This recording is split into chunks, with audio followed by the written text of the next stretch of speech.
Okay, how are we now? That should be it. Yeah? You gotta tell me. You have to tell me. Yeah, I'm sorry, Synth. There was a reason I was censored. It's the new Twitch algorithm. Hello. Hi. What's up? This is gonna be a little hectic, maybe. What I was saying was there was some structural damage done to the ship last week. Some of Omike's fellas caught up with me. Have I? Oh yeah. Okay. Yeah, we're back to this. We're back to the old style everything, haven't we? This is how it used to be because I'm in mono.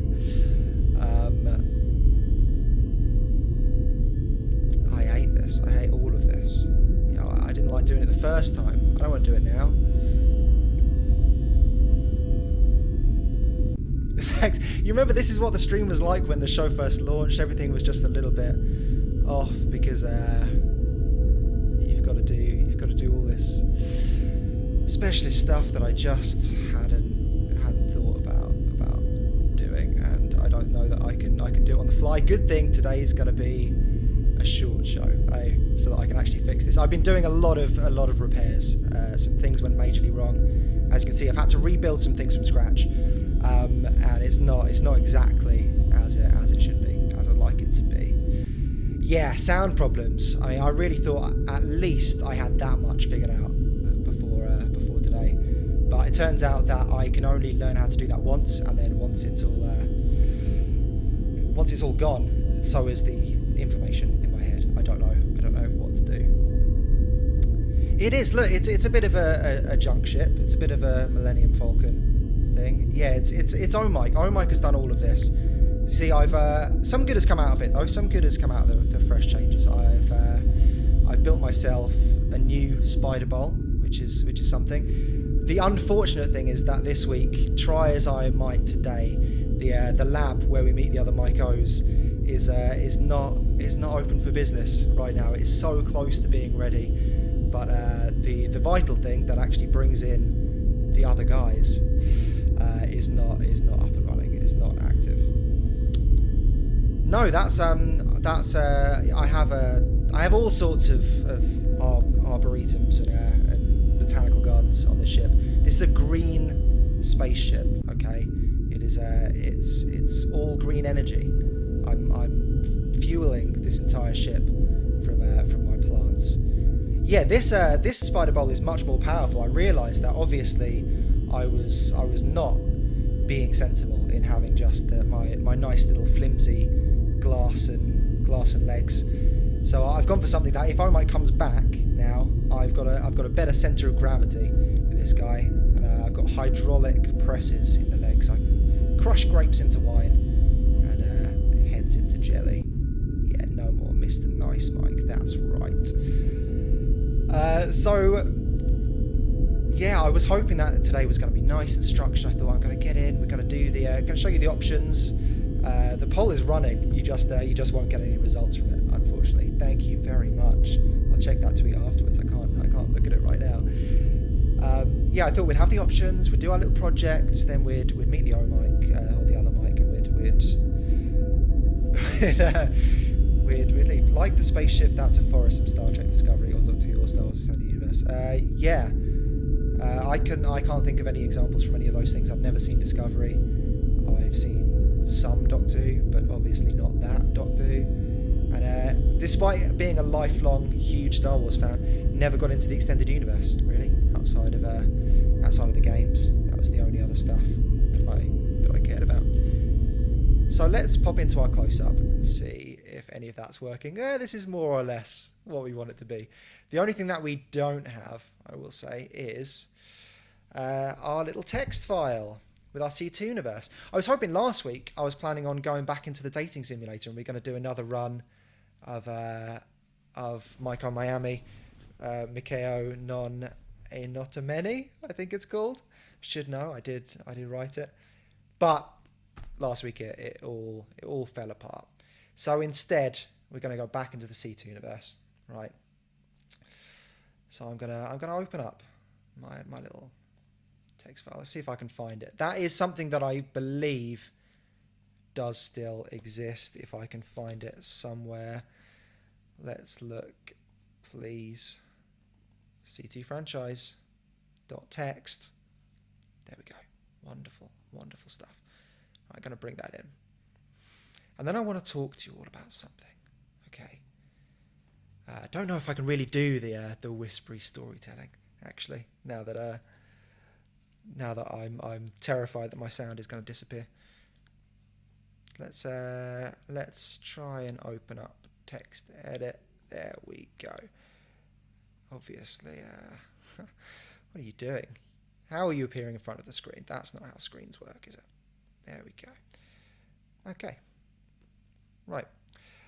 So let's get on with it. Let me talk to you about what I want to talk to you about. We'll say, last week, the week before, I may have mentioned it briefly, may have not.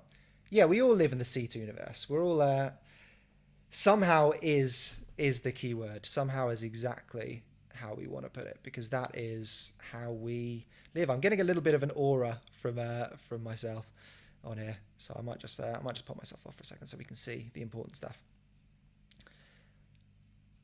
So this is our list, and what I saw recently, right, is the new Power Rangers movie, right? The one that came out. It felt like it just came out, but apparently it was 2017. It was quite a while ago, and let me tell you that it is an almost perfect example of what we're trying to do.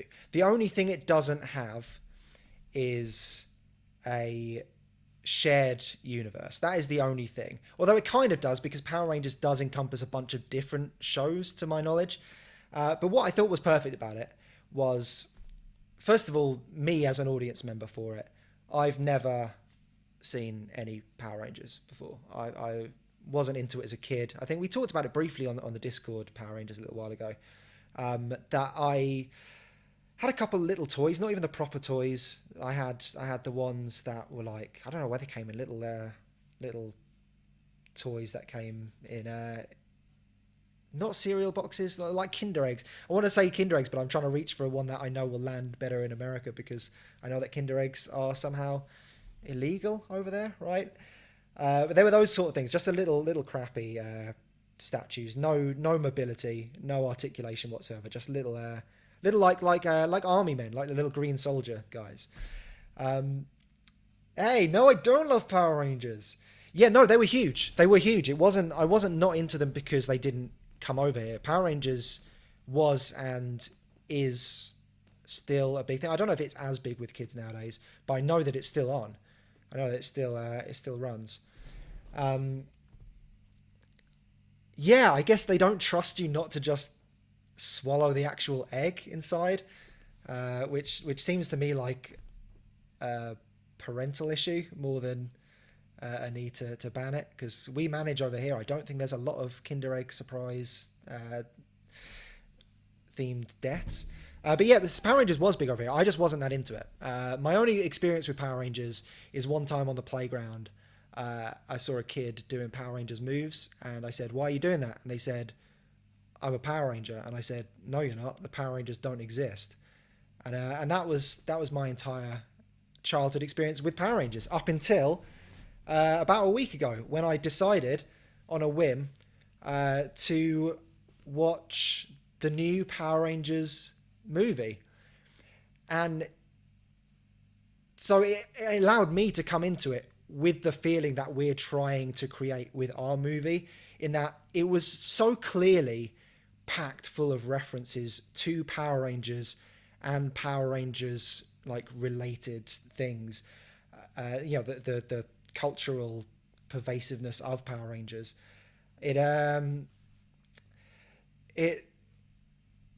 It didn't hit for me at all. None of them landed. I didn't know what any of them were, but it was really made very obvious that this is a reference to something that you're expected to know.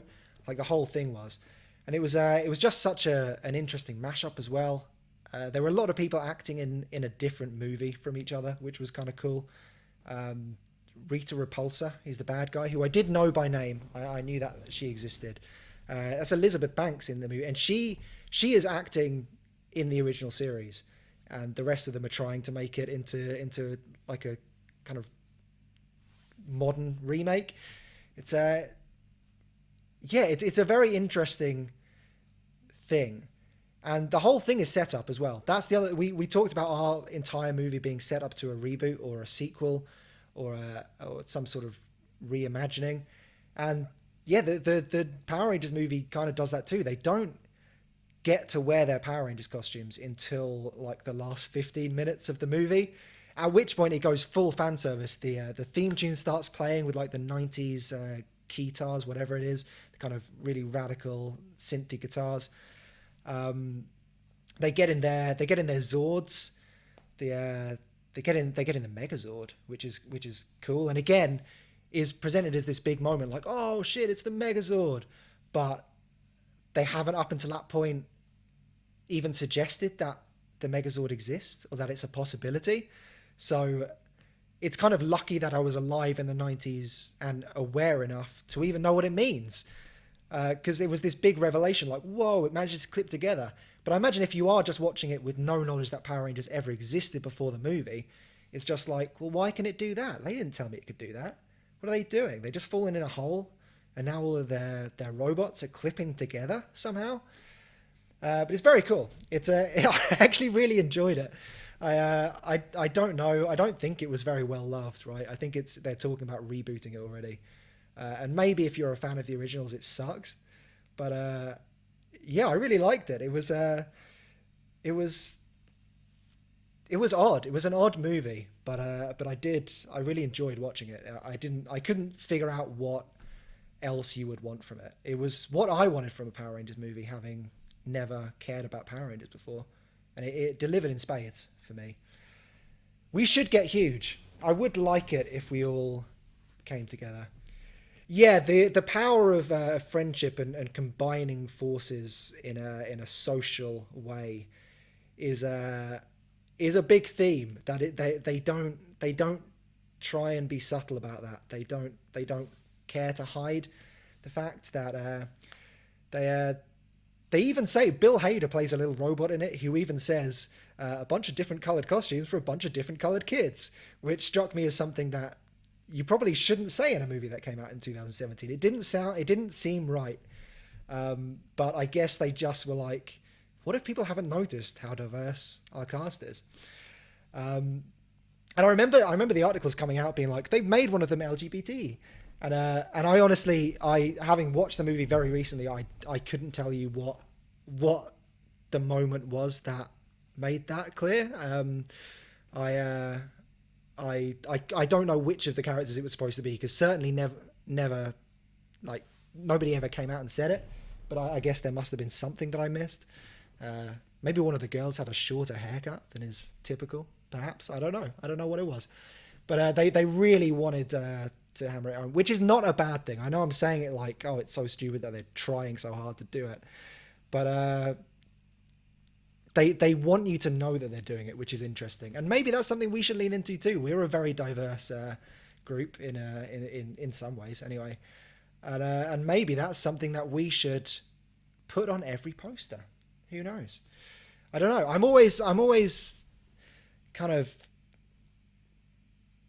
not sure what way to go with like how much do you like, how can you ever market that as a good thing? I mean, you market it as a good thing, but I just don't know if there's ever a way. Is it possible to say, yeah, that's it. It's like, it's great to have a group like ours or a group like the Power Rangers, and I am lumping us both in together. I think we're similarly made up and similarly iconic, but I just don't know if there's necessarily a good way to say, hey, have you noticed? Look at how we are. Look at who we are. Yeah, no, I agree. We've got a rainbow in our logo, which I don't know was ever deliberately supposed to suggest our involvement or allyship or anything, but certainly not untrue. So yeah, I guess we have always suggested our diversity, and I like the rainbow as a symbol generally. As like, I know I've talked about this, like the different stripes seeming like they're different tenets. We love tenet as well. We love all tenets. You should become huge. I think like massive people and Sentai stuff should become bigger in the West. We kind of start with it. Obviously, Power Rangers was huge, but we just left it at that, which I can't see anyone doing nowadays. I think if Power Rangers had started nowadays and become as popular, we would have bought every single Sentai series, right? And we're starting sort of like kaiju's are becoming big over here again, I guess. But then it's still kind of Godzilla and the rest are just lumped in with him. But I think it's great. We should definitely do it. I mean, I know we've got at least one morph suit in the company wardrobe, in the C2 wardrobe, because I wear it weekly. So we can definitely do some Ultraman stuff.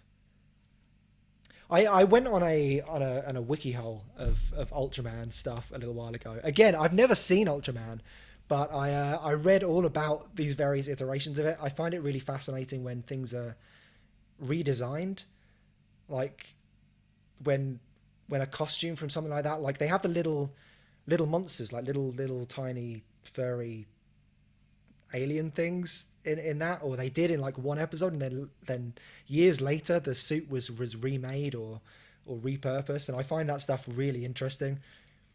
Yeah, it's another thing that I want to skip ahead to. Imagine if the C2 universe went on for years. We could do like when Marvel did 2099 in the turn of the millennium. They were like, this is what the next lot of people are going to be. This is what we're going to be writing in 100 years. And I'd like to do that too. I think it would be cool to be like, these are all the different. I mean, I'm already kind of doing it with all the different Maikos, but yeah, we can do it. We've been very unclear about what exactly constitutes a season. We've been calling this season 2, but yeah, why can't it be halfway over? Who cares? I don't know what the change was. I mean, for me, I think season 2, I got on the spaceship. I think that was roughly around the start of season 2. I became a space traveler. I don't know about season 3. I did say earlier in the chat that maybe for season 3 I will do a Batman Beyond thing, and I'll pass it on to a next generation. Maybe that's how I'll get in the generations of C2 universe.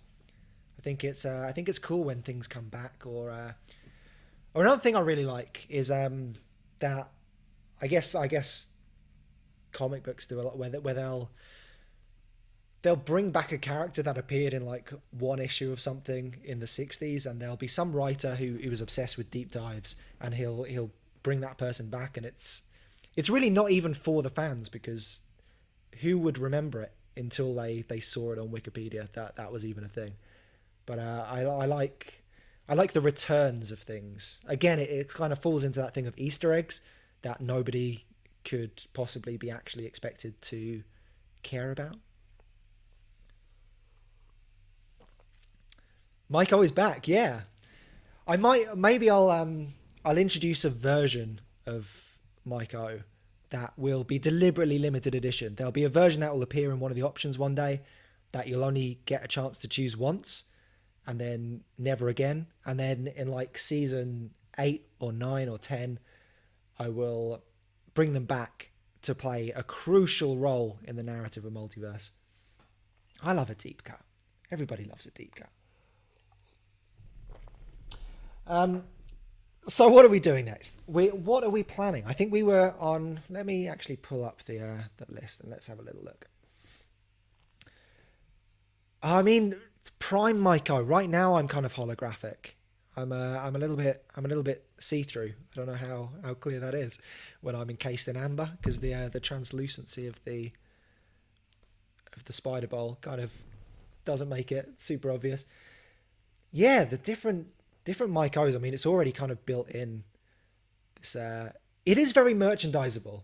I mean, I have essentially made a series around, you know, when they do like the variations of Batman or Buzz Lightyear that only exist in action figure form, like doing things that they would never do, wearing things that they would never wear, completely impractical, completely crazy. Piss Mike. Interesting. Interesting. Yeah, that would also be banned. It would be me and Kinder eggs would be the two main persona non gratas. I said the thing, and that's now limited edition. This clip, we're going to start doing crypto sound bites, right? Little sound bites from the show that you have to register your ownership of, and once you've got it, which it will cost millions to have it uses ridiculous amounts of energy in order to exist for some reason. No, whoa, hold on. I'm not Piss Mike. This is not Piss Mike right now. This is you keep pushing my buttons, Yuridov. You're going to see Pissed Mike, but this is not Piss Mike, okay? Yeah, we should do Cameo as well. I'm going to put something in Money Maneuvers about Cameo to remind us. I think we should definitely do cameos. As we discovered, you don't have to be famous or even a real person to have a cameo. There were guys on Cameo doing impersonations of Agent Smith, which, if that can exist, we can definitely have a bunch of streamers that you won't have heard of doing cameos for like $50 a pop, birthday wishes. Yeah, we could all do Scorpion from Mortal Kombat. Every single one of us just yelling, "Get over here!" And unlike Joe Pantoliano, I will endorse your business and or company and or product idea. I don't care.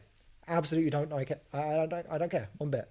I will endorse it. I won't even check what it is beforehand. Oh, an actor who's famous for being an extra in tons of films. Sounds very much up my street. I don't know who that is, but that. Let's get a cameo of it. Can we get them on the show? What's the legality? Who's our legal guy? Where's other Mike? Where's lawyer Mike? Where's Islanders Mike? We need to know if I can get people to do parts for the show on Cameo. Can I get celebrities to play versions of Mike? Can I have like Katie Sackhoff, Maiko? Is there a universe where I'm Katie Sackhoff? I mean, there must be. Stephen Hawking said there must be.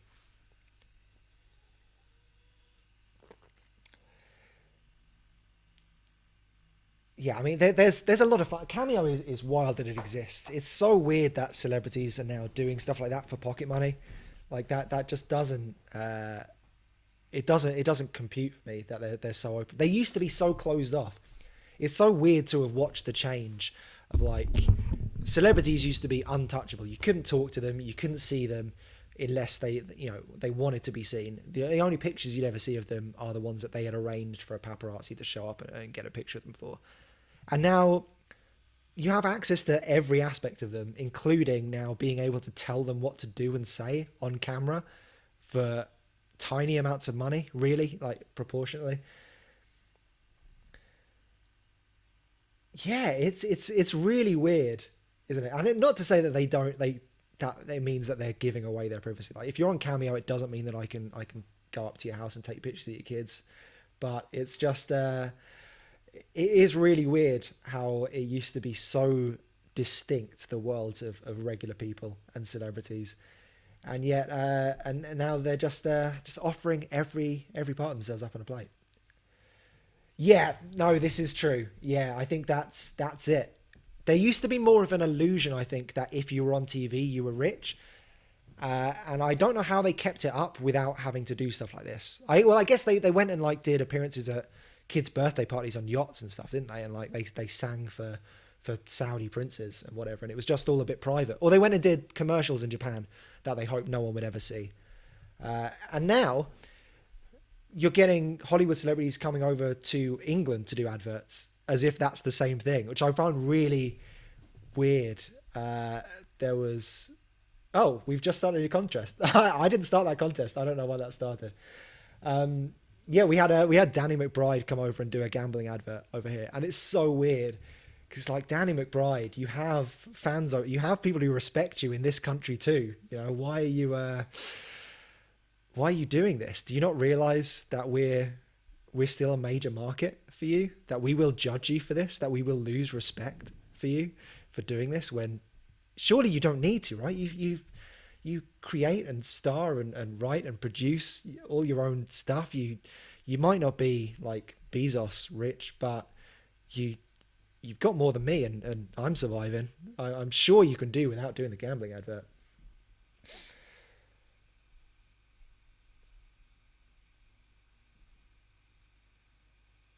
Can I do it from the States? Can I do what from the States? Oh yeah, no, yeah, that no, that's true. Maybe it's yeah, maybe it's. You mean can he do the adverts from the States? Yeah, probably. I don't imagine he needs to. Yeah, absolutely.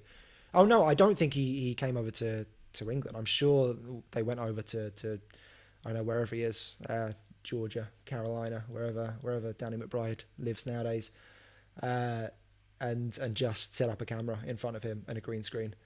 Like I don't think he really had to do much. Or actually, I think it was a gambling ad. I think it was in a casino. They probably took him to like Atlantic City or something and just shot him walking around some random casino that they had a permit to film in. Yeah, maybe he is just a huge advocate for free gambling, which I guess is well, I just spiked really hard there. Sorry, I might have overcompensated there. Yeah, I think that's maybe the weirder thing too is that he's advertising for a company where you can gamble whatever, however, wherever you want. From a place where the restrictions are way higher. It's me, it's gambling, and it's Kinder eggs. The three things that, as I understand, you're not just allowed to walk around doing in America. Yeah, yeah, that's it. They just put him in a little shopping trolley and then rotoscoped it out so it was the London Eye, and he was just going around in a little pod. You know, yeah, you might be right, Synth. I'm sure there's all sorts of packages, right? I mean, there was a big scandal a few years ago about what managers or agents or whoever was allowed to do in terms of packaging products and attaching things to the star and attaching the star to products and attaching profits to the managers and all sorts of shady stuff that they had to change the laws on, right? A couple of years back because people were starting to say, hey, wait a second, this is a massive scam, right? You can't. You're making so much money off of things that you're making me do that I don't necessarily want to do. Uh, yeah, maybe once you become famous, you essentially get sponsored. They hook you up with a brand agency, with an ad agency, and that's what you do now. I mean, that kind of is. I mean, we talked about it a couple of weeks ago when I was talking about the way that I've watched TikTok change just over the course of the year and how interesting it's been to kind of get in when something is blowing up and watch the evolution of it as it becomes more commercial and more filled with useless blue check people and sponsorship deals, and how I was watching people who were doing simple things in their bedroom and are now doing adverts like sponsored content on this platform that they just started off messing around on. It's like the second you get popular, somebody swoops in and is like, if you make what you're doing about us, you will get paid more. TikTok, so grocery guy, hello, welcome, a sporadic member but a beloved member. How you doing, GG? Good game. We should make TikTok too. I can't be the only person who thinks that if the entire C2 stream team got together, we could make a second TikTok. Yeah, I mean, yeah, yes, synth, yeah, absolutely. Um, I have been looking into. I've been trying to figure out. I don't know how you know what's going to be next.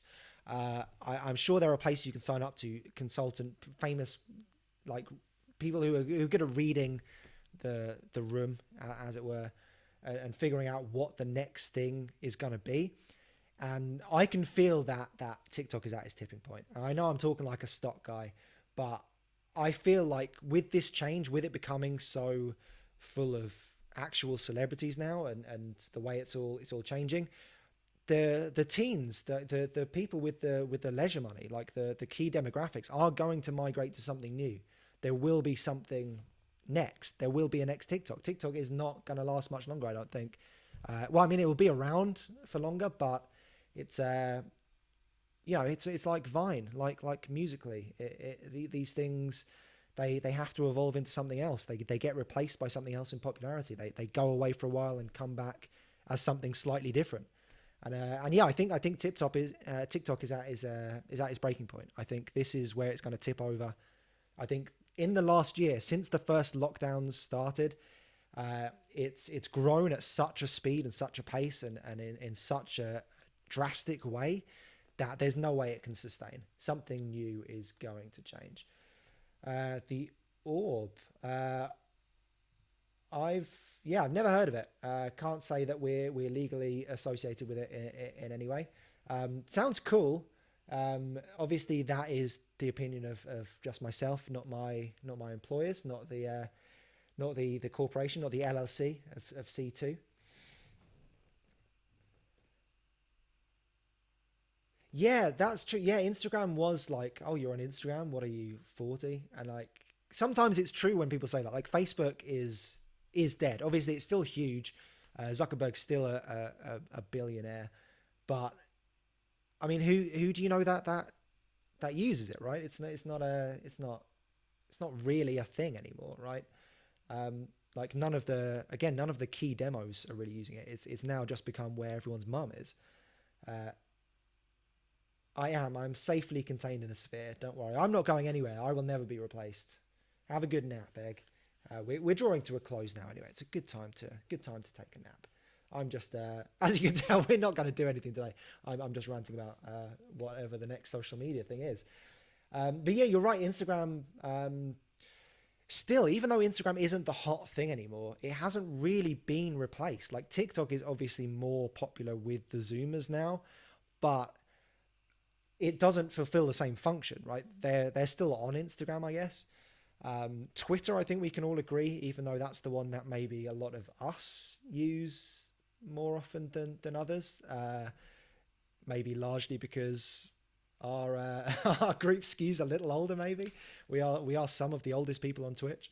So I think for people in their 30s and pushing 30s, Twitter's still very relevant. But as I've seen with like TikTok stars, they're not popular on Twitter.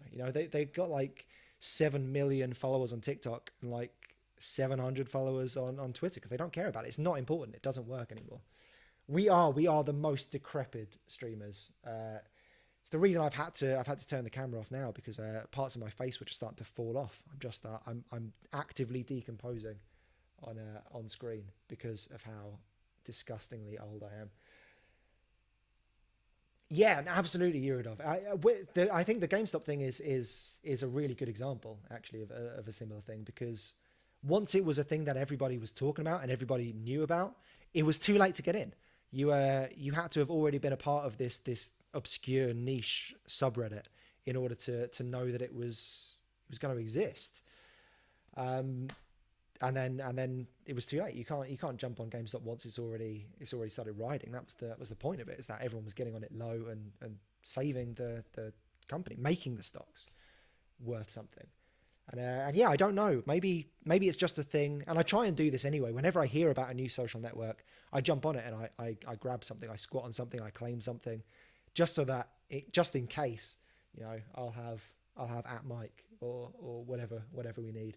And maybe that's the thing we need to do, is just try and be in every place, and then surely one of them is going to be the right place at the right time if you're just always everywhere. Well, we did say that it might be a thing that I'll continue this show as a 2 hour thing, but I just won't be here for the second hour. I'll just video call someone, then walk away from the stream. Yeah, I was on Parler. I have like 10,000 followers on Parler. I'm very popular on Parler. I'm more popular on Parler than I am on any other social media network. It is it is quite strange that it's the only one that I've managed to find fame and following on. And what can I do with it? Like I said, I can't. I think I've mentioned this on stream before, my Parler fame, and I can't parlay it into anything useful for us. I can't tell my Parler followers to come watch us on Twitch because I don't want people from Parler anywhere near Cable 2. It's not the demographic we are chasing ever. Um, but yeah, I jumped on it because I thought it was going to be funny. We were hoping, yeah, Oh yes, that's what I should do Cameo. I will say as a caveat, all my followers on Parler do think that I am the guy who runs Barstool Sports, so I might have been cheating slightly in gaining that following.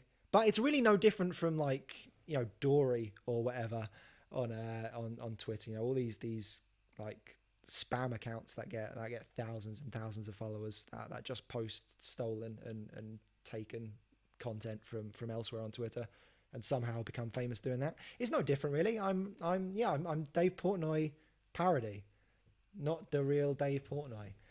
I couldn't even get the actual handle. I couldn't get Stool Presidente, but I'm something very similar.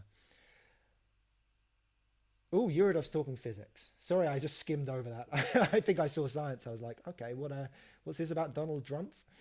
Unnecessary physics analogy. You can't see the gamma ray burst coming because it's coming at light speed. By the time you see it, it's already vaporized you. That is exactly right.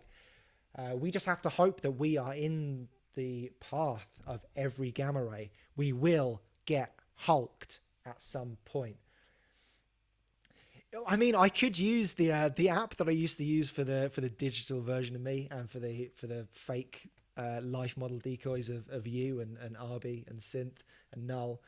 I could absolutely plug a picture of Portnoy into that and start doing cameos. I don't know. Again, I don't know the legality. I'm not the lawyer Mike. That is other Mike. That is Islanders Mike. I'm Rangers Mike.